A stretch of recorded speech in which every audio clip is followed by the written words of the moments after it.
It is just a huge honor for me to be podcast interviewing a legend in social media, Livvie Matthews. How are you doing? I'm fine, Howard. How are you? Thank you. If there's anybody who hasn't heard of you before, they probably never have heard of Facebook either. So you got You're to too check out kind. her website. It's livviematthews.com, Livvie Matthews.com.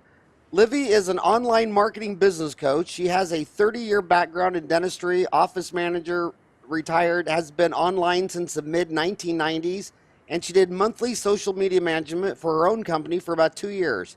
She transitioned to becoming an online marketing business coach and loves helping women, purpose driven coaches, consultants, and speakers who struggle to use the internet and online marketing learn to remove the frustration and gain more visibility for expanding their online presence, getting more clients, and getting their message out to a much larger audience. Livvy's walked in your shoes and knows the value online marketing and social media can bring for more visibility and expanding your practice. So, Livvy, you tell us about your office manager days. 30 some years as office manager, and you know as well as I do, nobody likes to go to the dentist, Howard. I didn't even like to go, and I'm a 30-year professional there. So my main concern was making sure they were comfortable. I wanted them to feel like that they were welcome there, that it wasn't just a dental office, that they were at home when they actually called on the phone. We started there. So when social media popped on the scene, I thought, wow, this is amazing. So, is social media all about getting new patients, or does it also can you close the back door with patient retention? We always talk about getting new patients, but what about keeping our old patients for life? I think it can do both, Howard. I don't work with it as much in the office with getting patients in now and keeping them as I used to, but I can tell you that today, with so much on the internet, if a practice has their office there and they see the team, they see the doctor, they see the practice, they see what's going on, they see personality, they see that they're not just people walking around in scrubs, then when they walk through the front door, Howard, they have already built a relationship with that doctor, with that team, and with that practice. And you know as well as I do, that is half of the battle right there, building that relationship, because they're connected to you in some way. It might have been something that they saw online that actually connected them to you. And that same thing, once they get in, they see that you're real, they see that you do care, that you're not, again, just a scrub walking around, then I think that that also helps to keep them there because they also see you grow. You're also talking with them all the time. You want them to interact with you on those Facebook pages. So you're not so much working with dental offices to get new patients. You wrote a book, Top 10 Strategies to Attract Clients and Make Dollars. Who are you working with mostly? Just mostly entrepreneurs within dentistry? Within dentistry, the dental consultants and the dental coaches, people like that. But what I teach, Howard, is also something that new doctors going into practice can also use because they've got to market too. And that's what's so great about social media is the fact that they no longer have to have a huge budget to market. They can now market right alongside the big guys. I notice lately a lot of dentists are telling me they're kind of getting sick of Facebook because so many of these dental people are so into politics now, and they're so sick of the Trump, Hillary, Brexit. The politics is so negative. Do you also agree that when you start talking about negative things, that it detracts from your message as a consultant or a dentist? Or I mean, would you really want to go to a dentist or use a dental consultant if you disagreed with their politics? I think that there's a certain place to do certain things. And I don't think that Facebook is where you want to do that. Facebook, you can show your opinions, voice your opinions, that type of thing. But you more than likely wouldn't do it in your business, or you shouldn't. And your Facebook business page is an extension of your business. And so there are some things that you do need to keep to yourself. Whether or not you're a Hillary fan or a Trump fan has nothing to do with how you're going to do my crown or how you're going to fill my tooth. But it can, what I think brings more of a creates more of a problem, Howard, is the fact that you are actively being negative where they can see you. And I think that that does more harm than the fact that of what you're saying in your negativity. They don't want to see negative. They've got too much negativity in their own life. They want positive. That doesn't mean that you're to be fake. You've got to be genuine, but you've got to keep the negative out of your genuine part. Even even with your personal page. Yes, it's your personal page, but a lot of people from your practice see you on your personal page. And there too, you want to be careful about what you're saying and what you're whining about, what you're blasting, and how you're being negative. It's not the place, not online. Yeah, I would think if I had a disease and wanted to see a doctor, I'd want to read all about what they know about their disease. I wouldn't want to know what they thought on gun control. You know what I mean? Exactly. Yeah. So tell us more about your book and how they can get a copy of this. They can get a copy of it. It's just a little ebook. They can get a copy of it by going to livviematthews.com. And right there on the home page is where they can sign up to receive that. And it'll be a download for them instantly. And it tells them ways that they can market to get new clients, and they can also use it for getting new patients. So Howard, I think you really have hit the nail on the head with how people are using social media or not using social media. And it can be such a negative influence. And nobody, as you said, we talked about, nobody wants that. So keep it positive. Be positive there. So who's your most active clients? Is it dental consultants that want to lecture more, consult more? Who's your core following? That's right now it is the dental core, and because that's what the 30 years of being in dentistry. I really enjoy working with and talking to those that are in dentistry, because when you're at the front desk, you see so much. To me, that's always like the nerve center of the practice, because everything happens there. You see them coming in, you see them going out, and everything revolves around that core center. And so everything needs to be on top. And this is there are hygiene consultants and coaches. There are practice coaches and consultants. There are front desk practice coaches and consultants. But it all comes down to their individual way of seeing things, how they see it. And that, I think, is what is so unique, because we all have a message. Howard, you went into doing what you do for a certain reason. You had a why. It wasn't a what, it was a why. And that's why you did it. And the people that have connected with you connected with that why. And I want to congratulate you too, because on creating Dental Town, you were kind of the forerunner of the social site for connecting for dental people, and that's a huge success.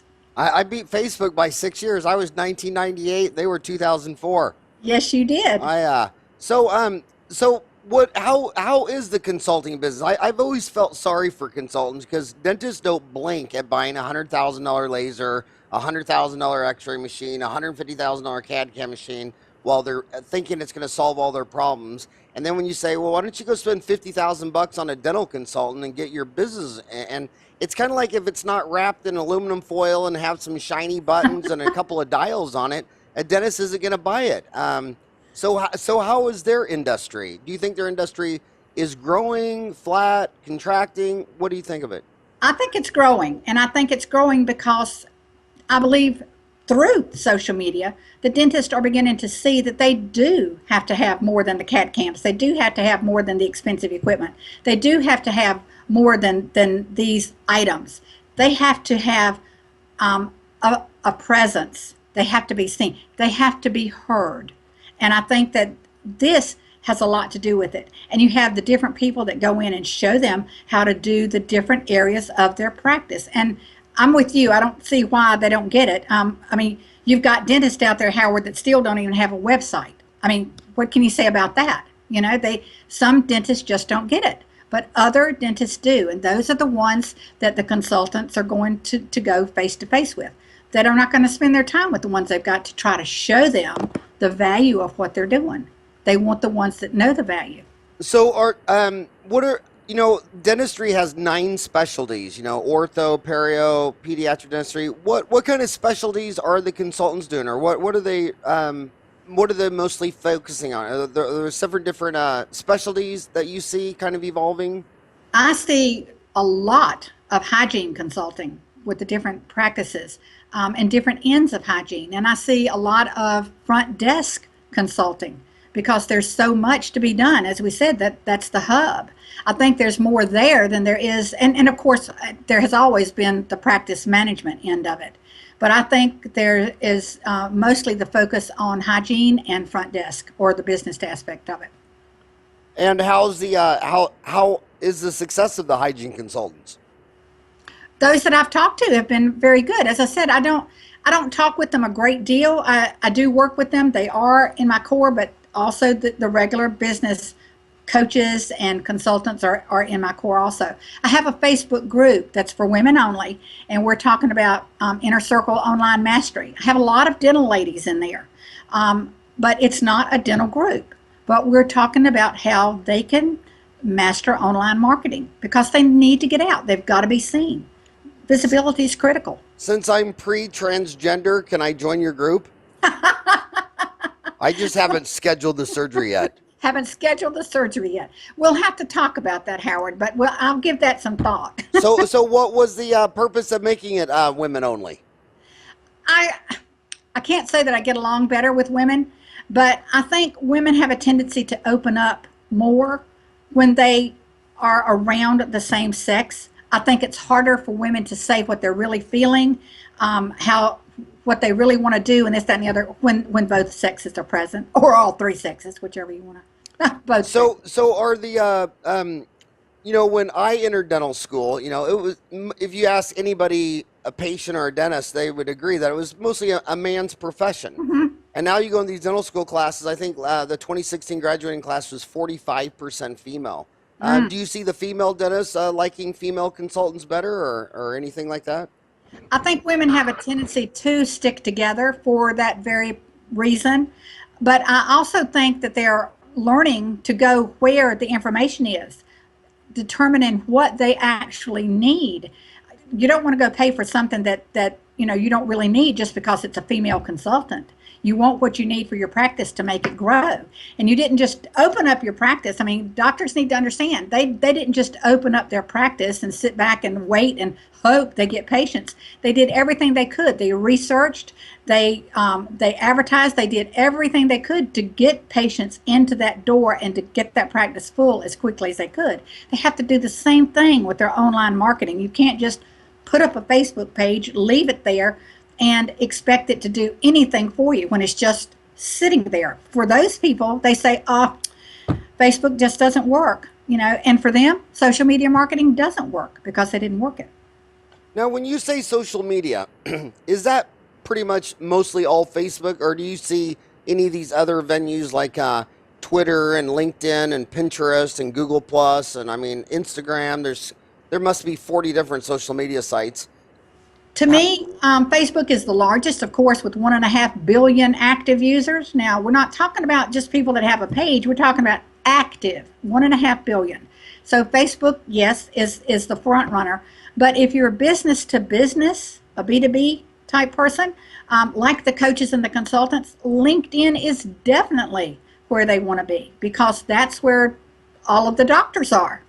And you've got that exposure. And it also gives you more of an opening for a good bio, a good profile, and a good connection. So business to business wise, LinkedIn is the network to be on, especially if you're in the dental profession and business coaches and consultants. So you feel if a dental consultant gets on LinkedIn, there's actually a lot of practicing dentists on LinkedIn? Oh, yes. And how would that be different than, how's the dentist on LinkedIn? Are they any different than like the dentist on Facebook, or you're just saying it's more targeted to reach them, or? It's more targeted to reach them, and it's more, Facebook is a social network, whereas LinkedIn is more business to business. It's a more business network. And so in marketing to them, you can be more business. Understand, Howard, that on Facebook or on the quote social sites, your viewers are not there to buy. They're not there to purchase. They're there to see who's doing what and who they want to market with or who they want to buy from. That's why they're there. They're not there to buy right then. So if you're using it to just sell, sell, sell, you're missing the whole point of it. It's for building relationships. LinkedIn is different. LinkedIn is business, and you can, quote, sell more there on LinkedIn and present yourself more there as for whatever you're selling. Yeah, Does I that just make want to sense? say to any of my anybody trying to follow me on LinkedIn, they cap LinkedIn at 30,000 followers. So I got pages and pages and pages of people that I can't accept. So I see you trying to connect with me, but I can't connect back with you because they cap it at 30,000. I don't know. Maybe since Microsoft just bought it, maybe they'll raise the lid to 40 or 50. But they have that limit on there, and Let's hope that they do, because that's a huge drawback. It's just like with Facebook. They capped on the personal page for 5,000, but if you use the follow button and let people follow you on your personal page, you're unlimited, just like you are on your business page.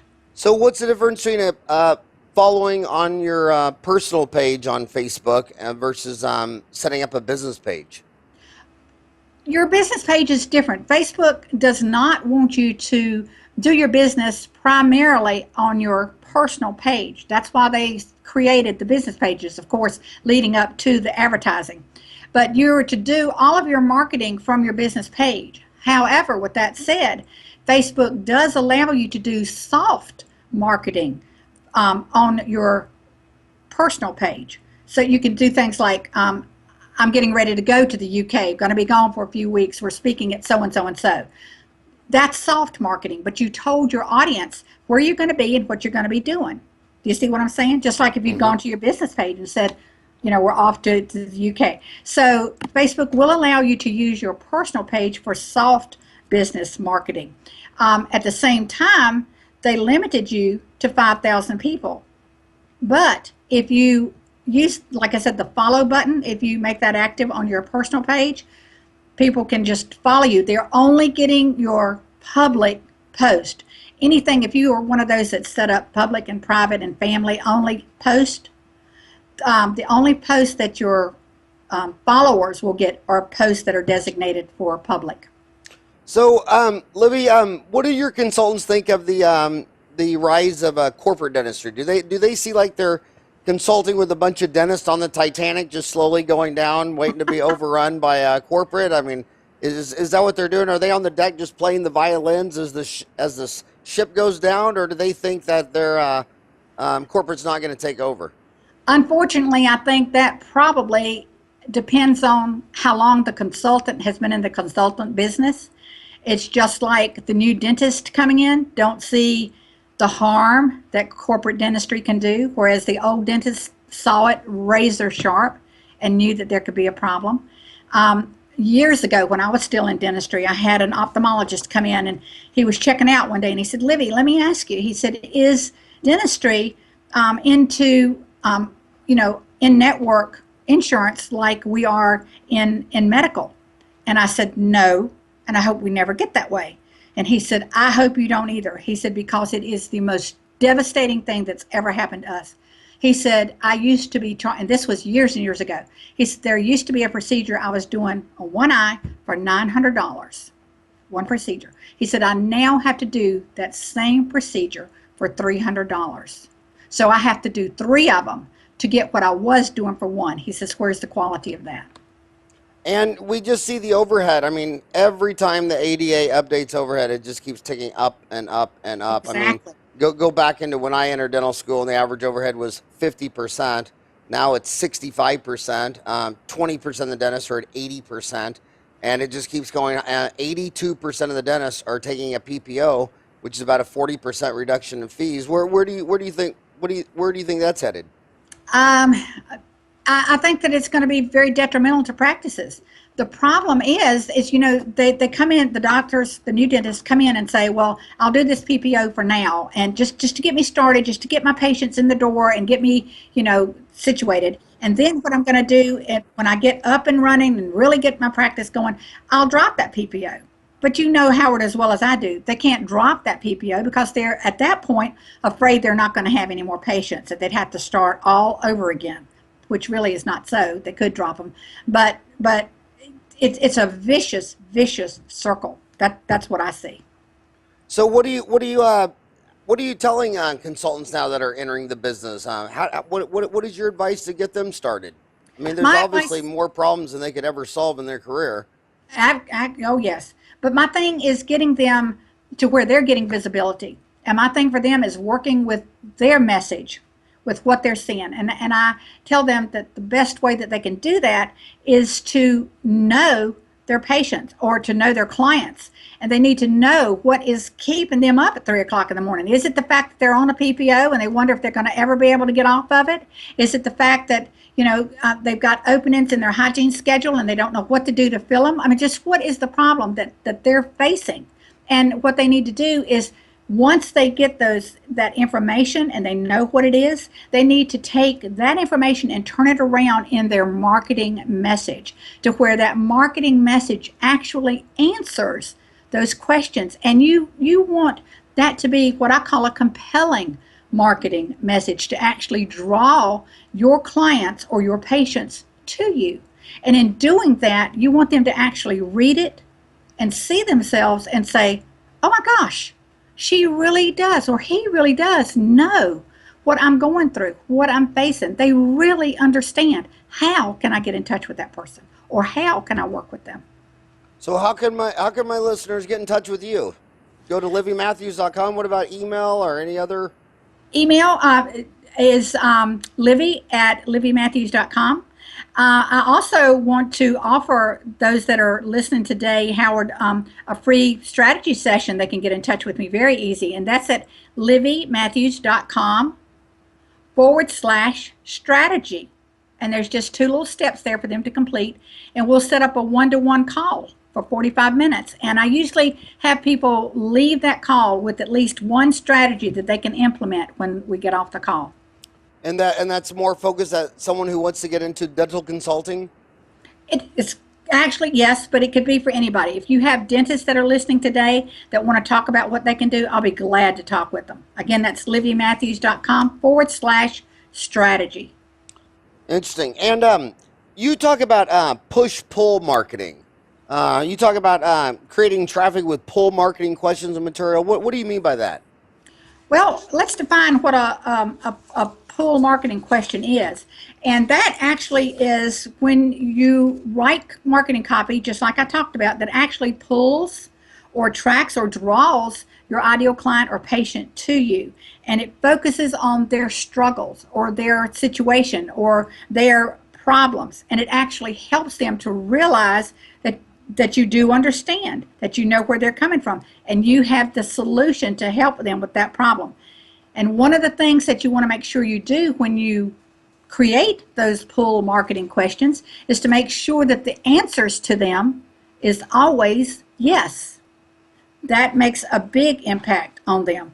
And you need to be very specific and spell it out clearly about their problem that they're having today. Not a problem they're going to have yesterday or one that they might have tomorrow, but the problem that they're having today. And make sure that you focus on that one area and use words that bring in emotion and feeling. And this is not the time that you want to impress them with your dental degree and your specific terminology for dentistry. This is a place that you want to talk just as down to earth as you can. Speak words that they speak. You want to keep it simple. Some examples of pull marketing questions would be like, did you have high hopes of beginning your workout today only to put it off until tomorrow? Or is today the day you're going to create a new blog post and decided you'll do it later today? Or do you feel overwhelmed and frustrated when it's time for you to address your marketing? But then you can kick that up a little bit too, Howard, and you can actually use visuals with these questions. Like, do you find yourself staring online at your competition and wishing you knew what they were doing so you could do it, only to just keep on doing what you're doing? Or do you wake up at 3 o'clock in the morning with cold sweats because you're worrying again? And how are you going to find out people to buy your products or your services or get new clients in? You've used emotion words that draw them to you, that make them see your situation. And you painted a picture. You let them see, that they're on the computer, or that they're in the bed at night worrying. So these are pull marketing questions. Your message has a lot to do with it, Howard. One of the things, too, I like to talk to my clients about is their about page on their website. It needs to be, number one, a working website. That means you can accept payments for services and products on your website. But it also, again, needs to be using these pull marketing questions. But you also want to make sure, as a dentist, yes, it's okay to put all of those letters behind your name so that they know what you did. But in your content, don't focus so much on where you've been to school, what you majored in, and this, and this. Let them know why you're doing what you're doing. Let them know what your why is. Let them know your reason. Let them see your uniqueness. As a matter of fact, you and I talked with a mutual friend of ours, Anne-Marie Garcia. Yes. And she calls me the dental queen of social media, and she calls you the king, by the way.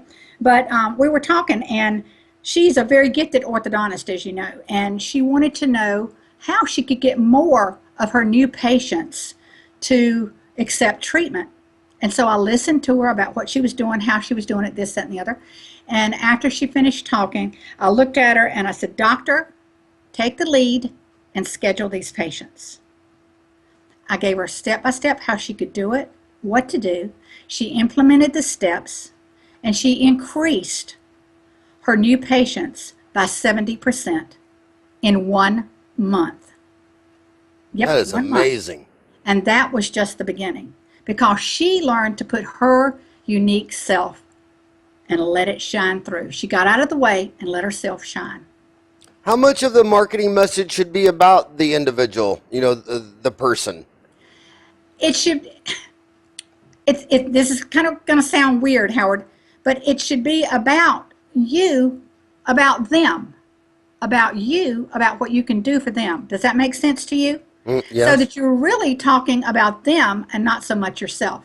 Now, do they need to know where you went to school, when you graduated, and that type of thing? Yes, absolutely, because you want them to know that you are credible.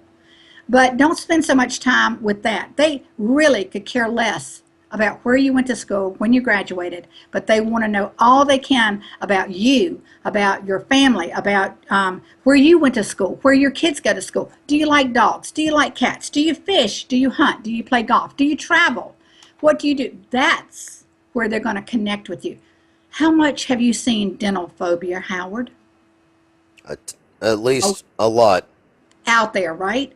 But when they get to connect with you, because you have a dog and they are a dog lover. As a matter of fact, they might even have the same dog that you have, and you post comments and pictures about your dog, and they love it. And they come in, yes, they're scared, but they're calmer because they know you all have connected.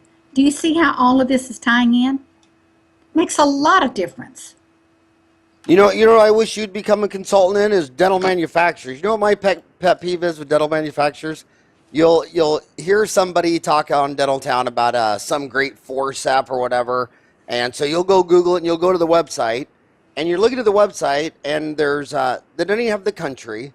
There's no name of a human. It's just like, something explorer, and I'm sitting there thinking, I wish there was a YouTube video of a human talking about this product. And then you have to take the address and drop it in Google Map and then back out of it to find out that it's made in Belgium or, Finland. I mean, they'll put an address to the name of a city. How am I supposed to know that city's in Sweden or Finland? And you look at these websites, nobody puts the country.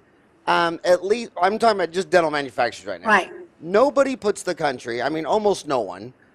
Nobody, I'd say half of them don't have the name of a single human on the website. They're talking about their instrument, their explorer, their whatever. There's no video, there's no human, and all I can do is type in my name and enter my email address.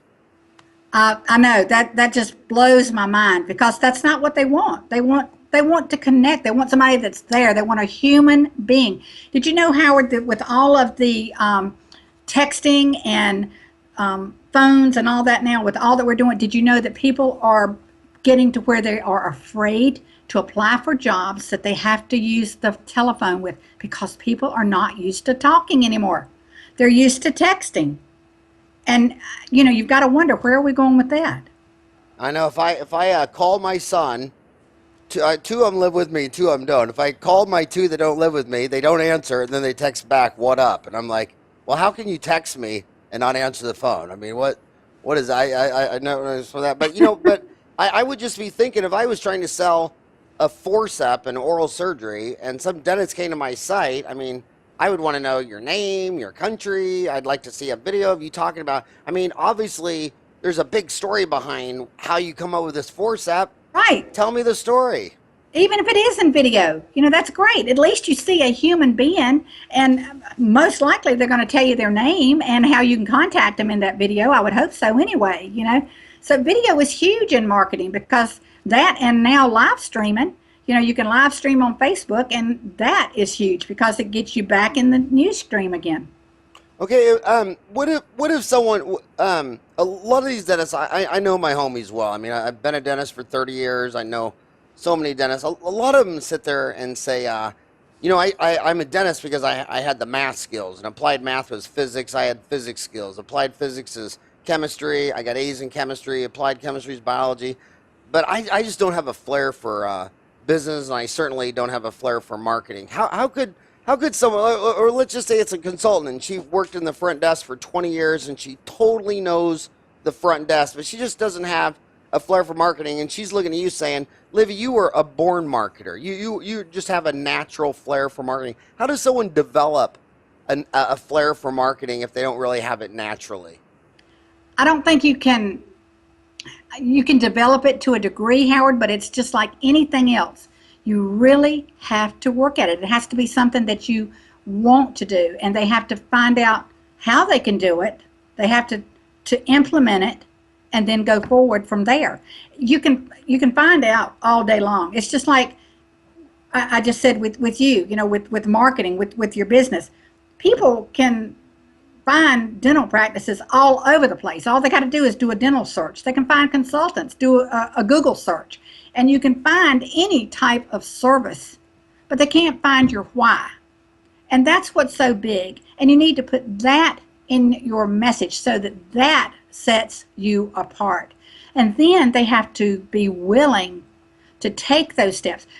I can't tell you for the longest kind of time how many courses I took, what I read, what I downloaded, what I did here, what I did there. I did all of this and got all of this up here, but what did I do with it? Nothing. My thing is that you might have all the knowledge, but if you don't use it, Howard, it's useless.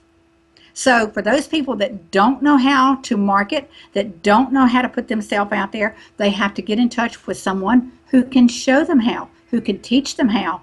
But then they have to take those steps and do it. They have to take action. That's where the hard part is. What have been your favorite marketing books over your lifetime? Any of them stick out? I like Words That Sell. I like the Think and Grow Rich. As I told Anne-Marie, I am not a big reader. I wish that I were. I should take my own advice and just start reading.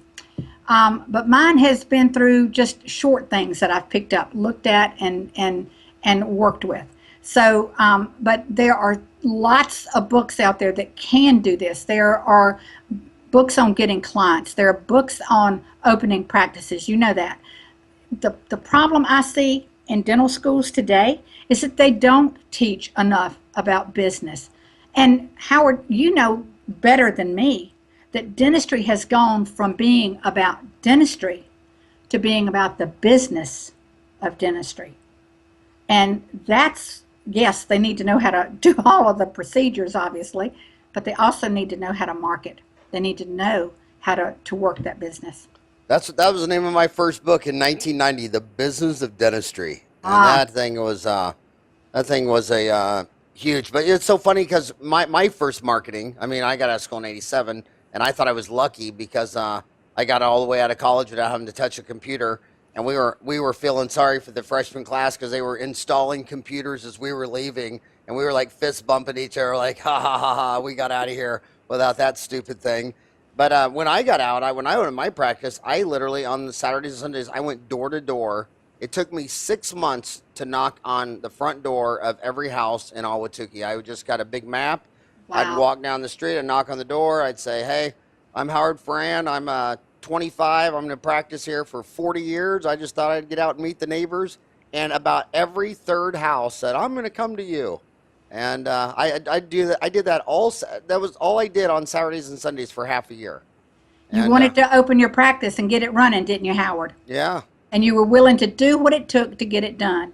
I know when for 14 years, I was out of dentistry. I managed an apartment complex for elderly, handicapped, and disabled. But I think if you have a love for dentistry, it's in your heart, and it's hard to leave it. And I wanted back in, so I quit. And I got my little list together of the dentists and where they were in specific areas here in Charlotte. And on Monday morning, I started out going to those practices and leaving my resume. On the second practice that I went to, the lady said, front desk lady said, would you like to interview today? And I said, "Oh, great, love to." So went back and interviewed, and after talking to the office manager, she says, when could you start? I said, as soon as you'd like for me to. She said, can you finish out today? Went right in there and started working. A year and a half later, Howard, I received a phone call from a doctor that I had taken a resume to on that day, asking me if I was available for an interview. He had kept it that long. that It's is amazing. yeah. I always thought it was weird when people can't find a job because whenever almost every one of my friends need a job in college, they could go find one, that day. Hmm. And you just keep going to store to store to store to store to store until you got a job. Right. And yeah, it's amazing. Um, so where do you think the next social media is going to go? I mean, we lived through first it was MySpace, and then it was Friendster, and then it was now it's Facebook, and then there's Twitter. Where do you think it's evolving next? What's your prediction? What's the next big thing in social media going to be? I don't really have a big prediction in another network, but I think live streaming, and of course you can do that, with Periscope or with Facebook. But I think live streaming and video are definitely the venues that are going to take people where they want to go. So if someone was doing Facebook and Twitter, do you like any others? Tell us all the different social medias that you spend time on. I also like Pinterest because it's visual, and so is Instagram. They're both visuals. And if somebody might not comment on a post on text that you've written, but they will comment on an image, and that's what making Instagram and Pinterest both so big. And you can tie them back to your website. You always, always, always want to take people back to your website because that's where you are. That's where they can find out about you. That's where they can find out about your products, your services. That's where they can contact you. They can find out anything they want to know right there on that website. And that's why I hope everybody listening to us, in addition to a website, is also blogging, because they can take that blog, link it to their Facebook page or any place else, and take them right back to their website so that they see all of that information that's right there about you. Well, that's the first time you mentioned blogs so far today. So talk about blogs. Blogs are huge. That actually is your internet hub. It is your best piece of real estate. In real estate, we hear it's all about location, location, location. But in online marketing, it's all about visibility, visibility, visibility. You want to be seen. I keep saying that over and over through this.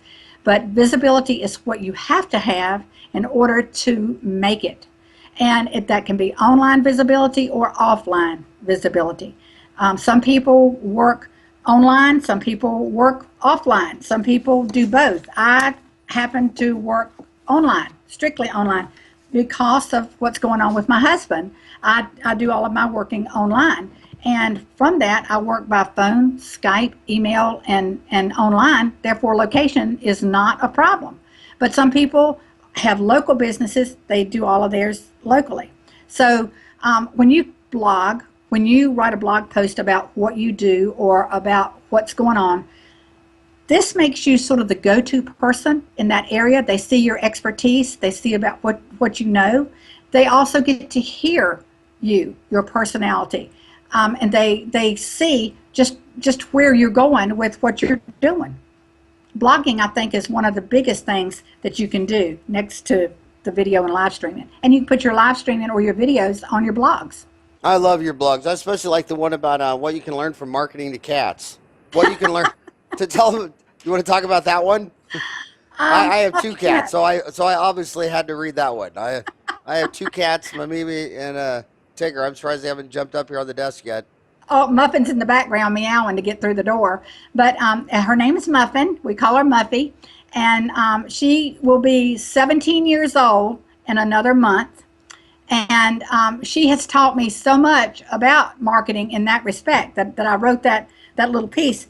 But Muffy, and if you have a cat, you know that we're graciously allowed to live in her house. You understand totally what I mean now. Right? She lets us live in her house. So when she wants something, she comes up to me, she meows, but she stays away a little bit. And then she'll take a few steps when I come up to her. She'll turn around, look at me, and I'll start walking back to her. She goes on a few more steps. She stays just far enough ahead of me that I can't touch her, but she leads me to where she wants me to go and has me do what she wants me to do. So that's what you're going to learn from cats. You lead your clients and your patients where you want them to go and what you want them to do. I always think it's hilarious how when me, Ryan, and Greg go out of town for a while, when we come back, they definitely give you the cold shoulder to let you know that was not cool. Not cool at all. Yes, yes. In fact, the last time that we did go off, I said we won't do it anymore. She was totally out of sorts and wouldn't, quote, speak to us for quite a while. So I wonder, you mentioned that you work completely online and that you do, email and phone calls and Skype. Why do you think Microsoft bought Skype and then turned around a couple years later and just last week bought LinkedIn? And do you think that the fact that they own LinkedIn and Skype, why would Microsoft get into Skype and LinkedIn social media? Well, number one, social media is so big, and they don't have any presence in social media. They just are Microsoft with, the operating systems and that type of thing. So I think it was another way for them to venture off and to see what they could do. And I think with them being a business and as large a business as they are, I think LinkedIn probably was the better choice for them. So far as Skype, I think this is going to be a way that they can tie the two together for linking businesses together. I think it's going to be really interesting to see just how they do put that together. Well, it's really, really cool when your friend or family member has an iPhone and you can FaceTime them. And, you can't FaceTime on, on a Samsung, on an Android. It'd be really nice on your LinkedIn app if there was a Skype button and you hit the Skype button, and if you answer, we're just sitting there on our smartphone and having a FaceTime deal. That would be super cool. Now, since I'm an Android person, a Samsung Android person, I'm going to have to go boo to you, Howard, because you can do that and I can't. but we could. But if Microsoft added Skype to LinkedIn, and you were on your Samsung on LinkedIn, and I was on my iPhone on LinkedIn, and there was a Skype button, we could Skype call each other. Yep, and that would be big. That really would. And I think it's, Microsoft is all about business and connecting. They've had the platforms for years for how they've done their webinars and office meetings and things. And I think that, again, this is pulling it all together for them, for how they can take this, if you will, globally, rather than just for Microsoft itself. So let's talk about the other 400-pound gorilla, Google.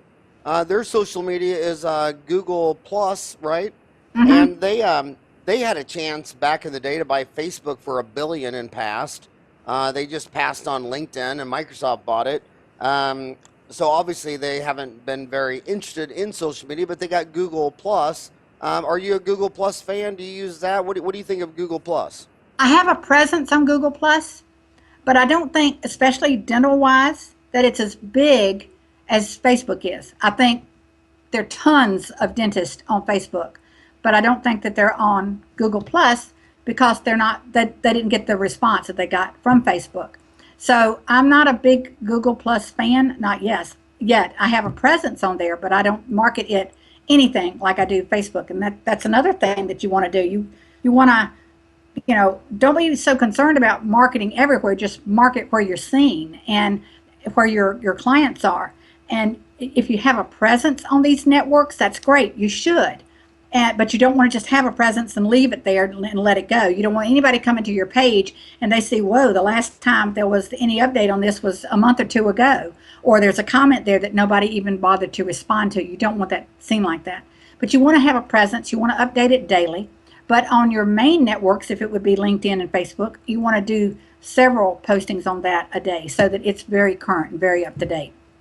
The thing that I can't comprehend about Google Plus is how they limit you to 5,000. Oh, I mean, I blew through that. I mean, I think back in 2009. I don't see why anybody would limit anybody. The whole point of making the connections and all of that is to make connections, and you can't do that if you're limiting people. What's the point? Yeah, I just one of my favorite two business books is that good that Collins wrote Good to Great and all these books, but he wrote a reverse book, how the mighty giants fall, and I thought that was the opposite of, instead of let's look at how all the companies went from good to great, built to last. He said, well, let's do the opposite and how the mighty fall. And I thought, and then the other one with Andy Grove of Intel, the founder of Intel, instead of writing some book on how to build $1 billion company, he wrote a book, the opposite, which I loved, called Only the Paranoid Survive, where he was saying that, he didn't look out the front windshield so much as he looked in that tiny rearview mirror of who was coming up from behind him. And every time he turned the steering wheel, it wasn't from looking out the windshield. It was from looking in that rearview mirror who's coming up from behind him. And I always try to think a strategy of, paranoia, like, what would someone do if they wanted to take me out?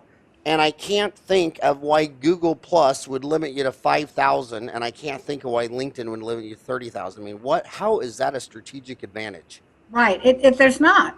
I don't see any. How do you and I know that, and Sergey Brin and Larry Page of Google not know that? I mean, I can't believe I know something those two don't. I mean, evidently they know something we don't, right, Howard? Yeah, I can't believe that. Yeah, I just can't figure it out. Same thing with LinkedIn. I mean, why would 30,000, and then when these people are trying to connect with you, then they email you, hey, I'm trying to connect with you on LinkedIn. It's like, sorry, it's like how do I know that's an issue, and how does LinkedIn not know that? Right. I don't understand that either, Howard. I think one of the things that would be much more, unless it has to do with some of the paid services that they want you to do, and maybe when you pay for whatever, you can go beyond. I don't know. Huh.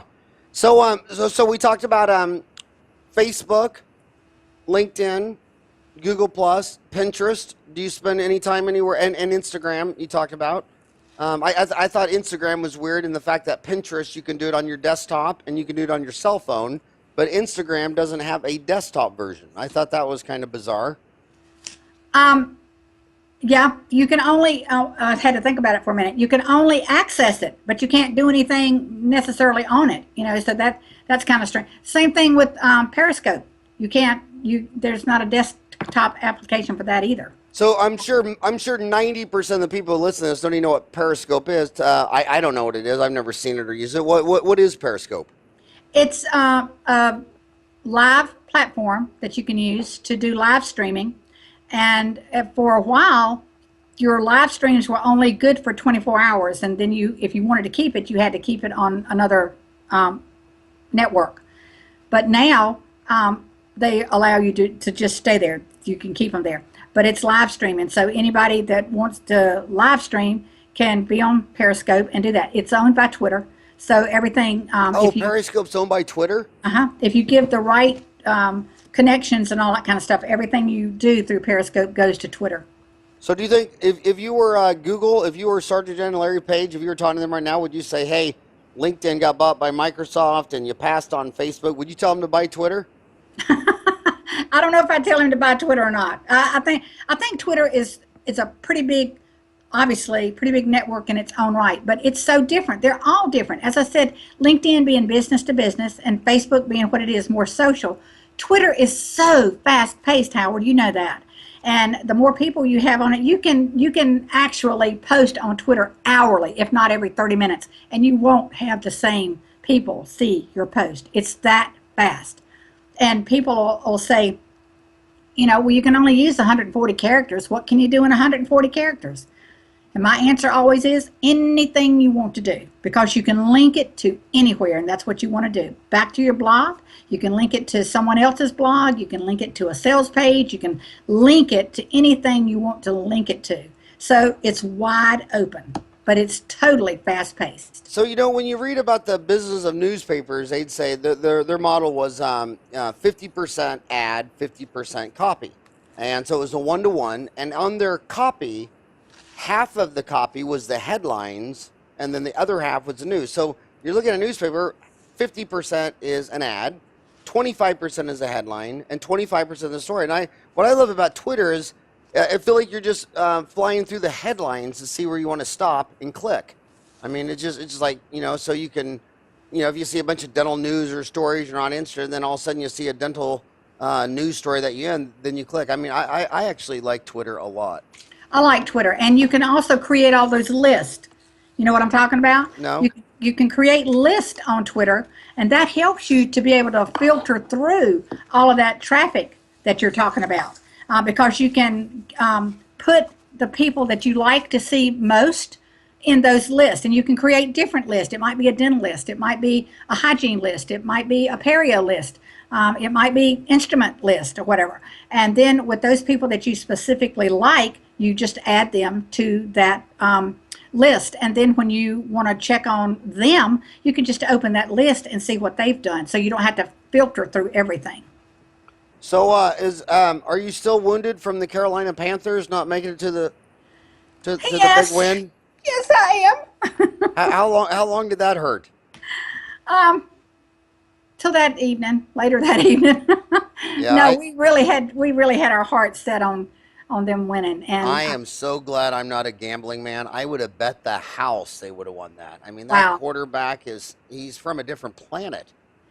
I didn't think he had I didn't think that old man Peyton Manning, who was 40 years old or whatever, I didn't think he had a chance. I thought he'd be lucky if he got 2 touchdowns, and he won. I mean, I couldn't believe the entire game. Cam just was not up to his game, and neither were the rest of them. And that's what you're talking about. With gambling, that's what makes it a game. And you never know when you're going to show up and when you're not. And unfortunately for us, we did not show up at the Super Bowl. I think Cam is a gifted quarterback, and I don't think it's going to take us 12 years again before we get there. But we were really upset. We had the Panther stuff going everywhere around here. But we'll be back.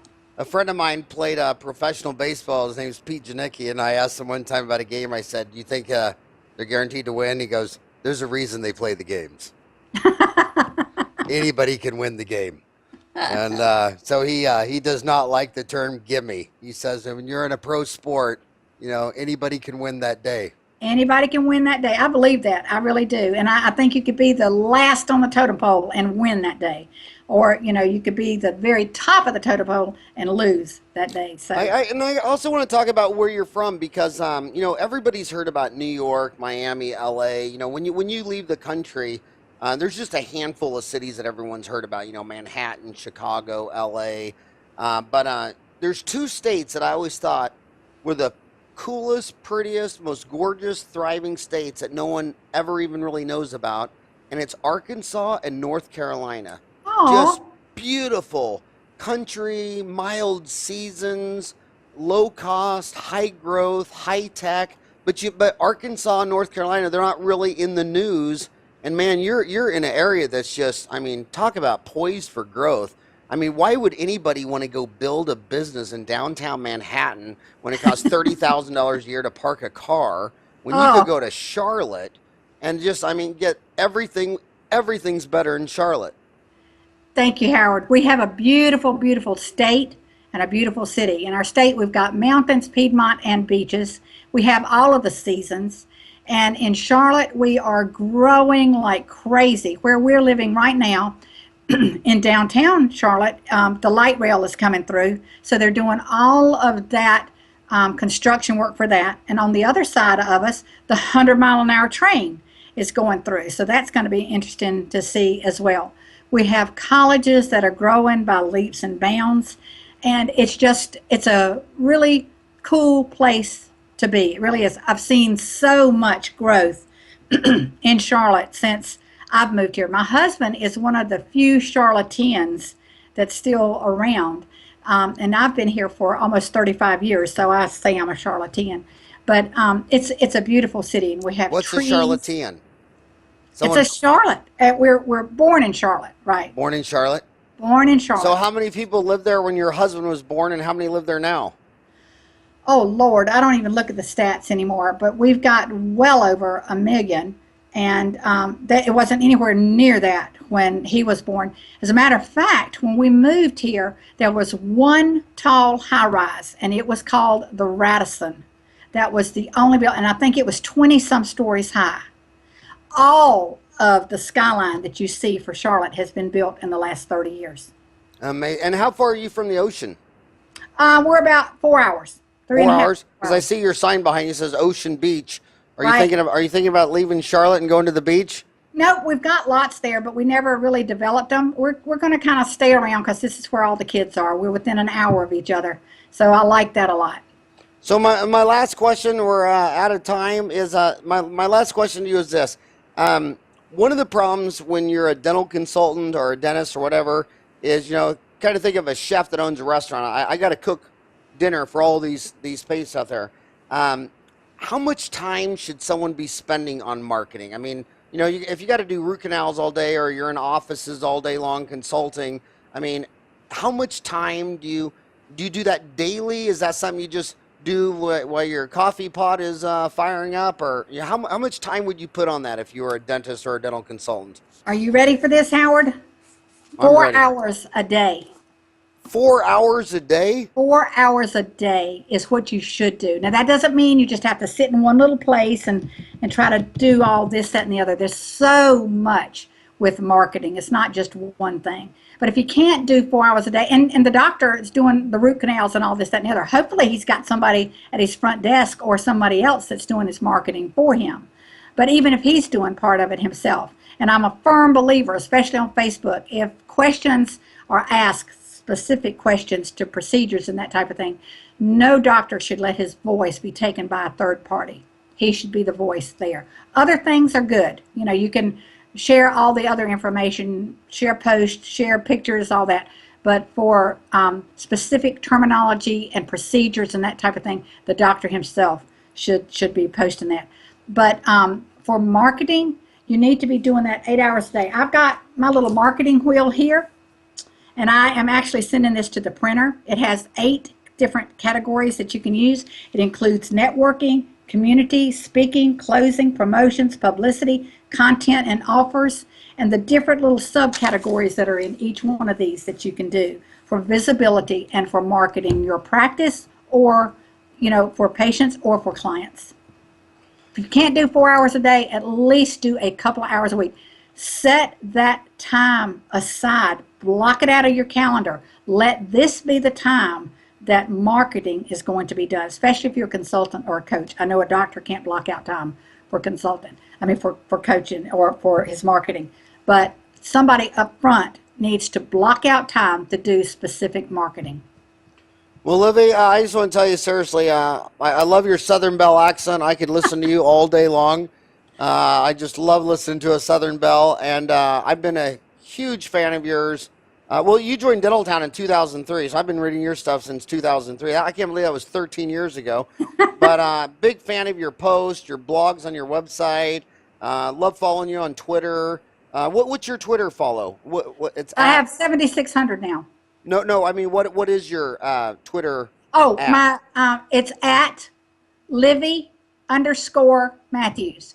Livvie with 2 V's, Livvie. I just look at that. Is that some play on love? Is that like Latin or Greek for love? Nope. Or My mom got it from my grandmother, whose name was Florence Lavinia. Now, had she named me Lavinia Howard, I'd have had to go to the courthouse.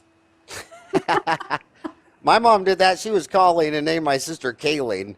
And so she pulled that out of a hat. But seriously, I think you're a legend in social media. You're probably the godmother of social media. I don't know anybody who did it first or before. I don't know anybody who did it before you. Oh, I mean, wow. I think you were the Thank first person I was ever listening to or following. Or I mean, I think you basically turned me on to social media. I appreciate that so much, Howard. And I really appreciate what you've done. You've made a huge impact on the dental profession. Well, I try hard. I try. But hey, Livvie, and I'm so glad to hear your husband's doing better. Thank I you. followed some of those scares on Facebook, but he's doing better. Let me say this what yes. But let me say this one thing if we're getting ready to leave, okay? Okay. Y'all come back now, you hear? Love it, and I love you, Livvie. Thanks so much for spending an hour with me. Thank you, Howard. Bye-bye. Bye bye.